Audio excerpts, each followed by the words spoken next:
Welcome to the Deep Dive, where we really try to unravel complex topics and give you the clearest picture possible. Today, we're taking a good look at CPN stock. There's a pretty fascinating story unfolding here. Their recent Q2 profits for 2568, that's Q2 2025, were down 6%. And this dip, it seems, is largely down to their real estate business. But here's the kicker, their immediate response. CPN's board just approved a pretty substantial share buyback, up to 5 billion baht, aiming for about 111 million shares. That's right. And this deep dive is really your chance to get a quick but well-rounded understanding of CPN. We want to go beyond just the headlines, really analyze the underlying performance, their future strategies, and what the market's actually saying. We'll try to unpack what these numbers and plans really mean, both for the company and, well, for anyone interested in the market. Okay, so let's start by dissecting CPN's latest performance, those headline numbers for Q2 2568. What are they telling us? Right. So for Q2, the net profit came in at 4,305 million baht. And that was, like you said, a 6% decrease from the 4,555 odd million baht they had the same time last year. The main reason, as you mentioned, was really the condo transfers. Part of their real estate business just didn't hit the targets they'd planned for the quarter. It definitely highlights a challenge in that specific area. Yeah, 6% dip sounds, well, significant. But what happens if we kind of push past the real estate bit? Isolate their core operations. Does the picture change that? Absolutely. And this is where it gets, I think, really insightful. If you strip out the real estate business, CPN's core operating profit for Q2 actually went up by 10% year over year. It reached 3,902 million baht. So the key takeaway here is, while real estate was a bit of a drag, CPN's main engine, their malls, the rental business, it's not just holding steady, it's actually thriving. It tells us their core strategy is working really effectively. They're managing to widen profit margins, even with these temporary issues elsewhere. That's a really crucial distinction. Okay, let's dig a bit deeper into the revenue side now. Yeah. What were the overall figures for the quarter, and how did the different segments perform? So total revenue for Q2 68 was 12,147 million baht. Now, breaking that down, rental and service revenue, that's the backbone, right? Their leasing business, that stood strong at 10,724 million baht, up 2% year over year, shows that core consistency. Hotel revenue was 442 million baht, down 2%. They put that down to, seasonal factors, fewer foreign tourists. Okay. And then, as we discussed, real estate sales revenue. That saw the big hit, a 75% decrease, though they do expect improvement later in the year, as more condo transfers actually complete. Right, so we've kind of unpacked the quarter. But how do these trends, especially that real estate dip, look when we zoom out? First 6 months of 2568, what's that half-year picture telling us? Okay, looking at the first 6 months, net profit was 8,532.14 million baht. That's a 2% decrease from the 8,709.96 million last year. Total revenue for the first half, 24,308 million baht, down 5% overall. But again, look at the core. Rental and service revenue still robust, 21,516 million baht, that's up 6%. And hotel revenue also nudged up 3% to 970 million baht for the half year. Real estate sales revenue, though, consistent with the quarter, saw that big 66% drop, ending at 1,095 million baht. So the pattern really holds, doesn't it? Core operations performing well, real estate facing headwinds. Yeah, that paints a very clear picture of the financials. What about their physical footprint? Their operations on the ground and efficiency, where is the business activity concentrated, and how are those assets actually performing? Well, as of June 30th, 2568, their footprint is frankly huge. 42 shopping centers, you've got 17 in Bangkok and nearby, 23 upcountry, 1 overseas, plus mega banya. And they also run 16 community malls. All told, that's about 2.3 million square meters of net leasable area. And here's the crucial bit. In Q2, the average occupancy rate for all those malls and community malls, it held steady at an impressive roughly 91%. 91%, wow. Yeah. Then there's their office buildings, 10 of them. Average occupancy there was also 91% in Q2, which is actually an improvement from Q1, especially around Rama 9. And finally, hotels.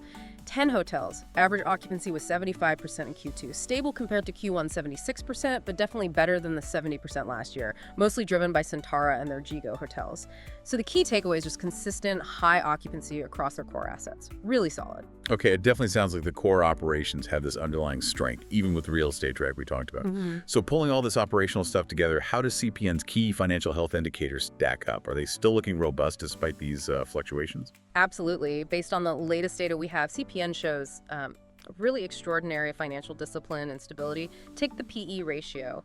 As of August 8th, 68, it stood at 13.82x, or about 13x based on 2024 data. Now, that's a huge shift from 34x just back in 2021. Yeah, big difference. For long-term investors, that's not just attractive valuation. It kind of suggests the market might be undervaluing CPN's future earnings power right now. Could be a significant opportunity.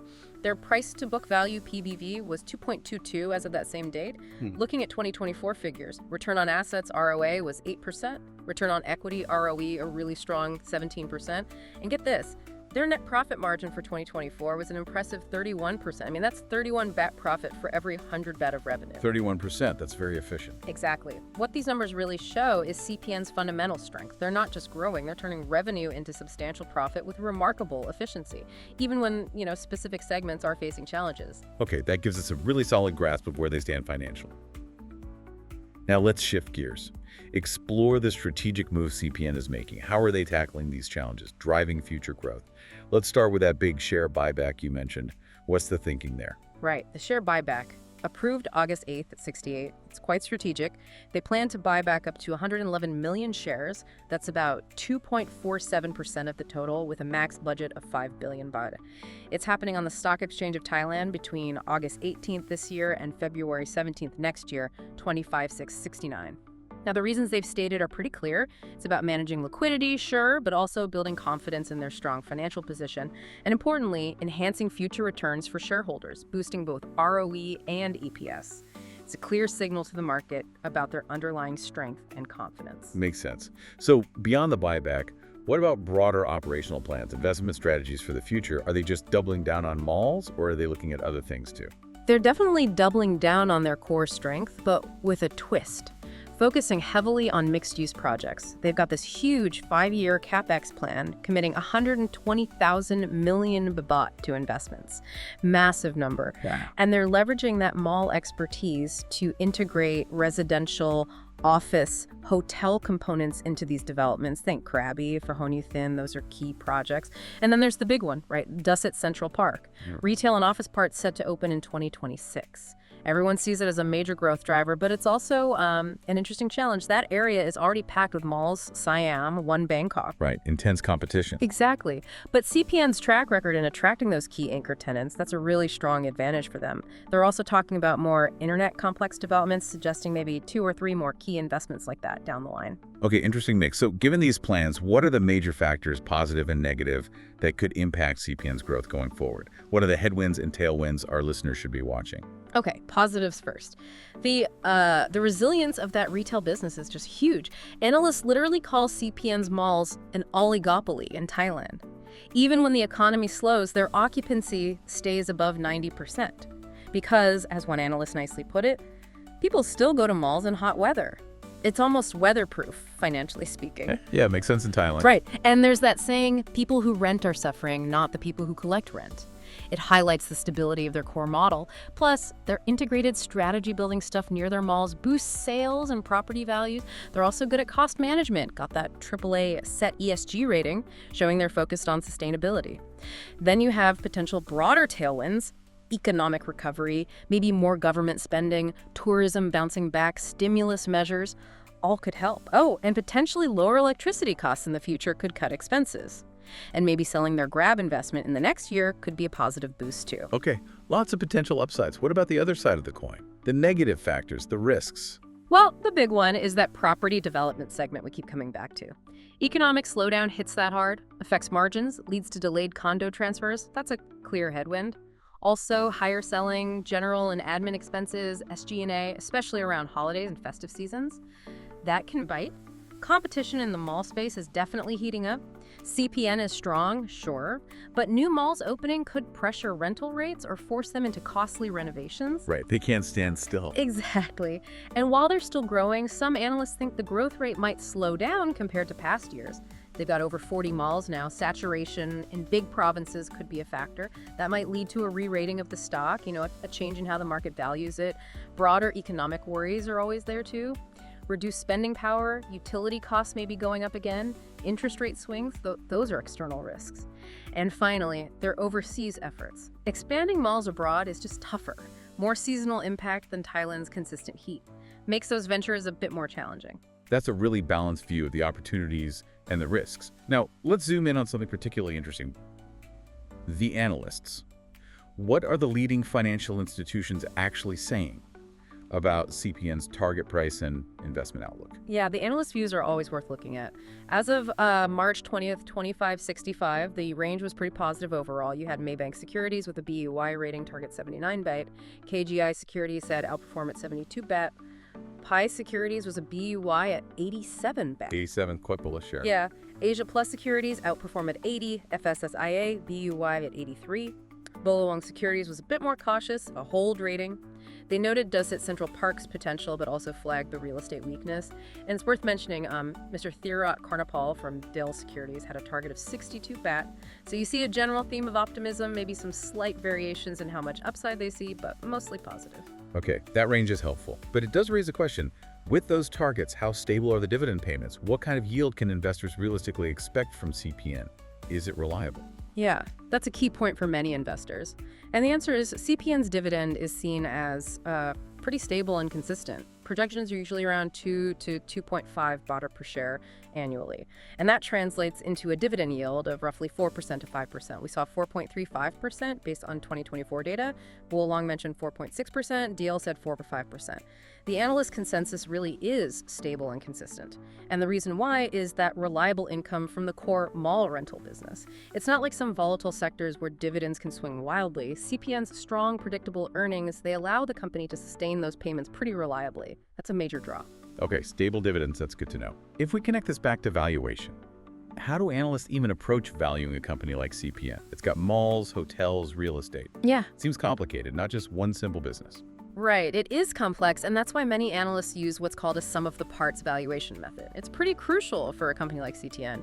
Basically, you don't just value the whole thing as one lump. You value each piece separately, the malls, the hotels, the offices, the residential development, and then add them up. Ah, okay. Break it down. Exactly. It gives a more precise picture, helps spot where the market might be missing something. So for example, the property development bit, often valued using a price to earnings multiple, maybe around 6x, which is kind of typical for that sector.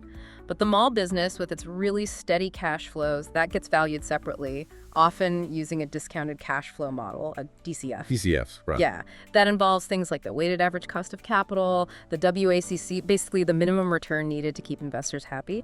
One analyst model used a WACC of 28.1%. Sounds high. Well, it reflects certain assumptions about risk and return in this sector. And they also factor in a terminal growth rate, maybe 2%. But here's the interesting bit from that DCF approach. If interest rates were to fall, that could lower the WACC. And a lower WACC directly increases the calculated value of the company. So there's potential upside there if rates come down. I see. So the valuation isn't static. It depends on those broader economic factors, too. Okay, let's turn to the market itself now. What's the stock price chart telling us?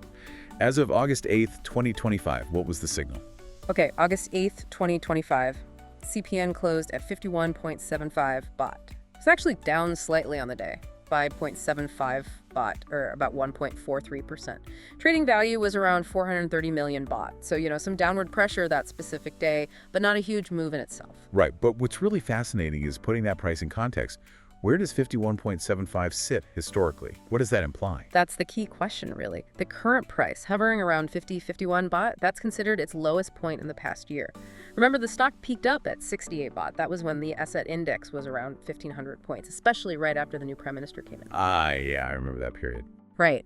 But now the set index is down around 1,180 points. So analysts like Mr. Karnapal from Dale, they look at this current 50-51 baht range and see it as potentially a favorable entry point. An opportunity to buy, maybe, with limited downside risk from here. He specifically felt this was good timing to accumulate the stock, thinking long term. It really looks like a case where broader market blues might be pulling down a fundamentally solid company's price.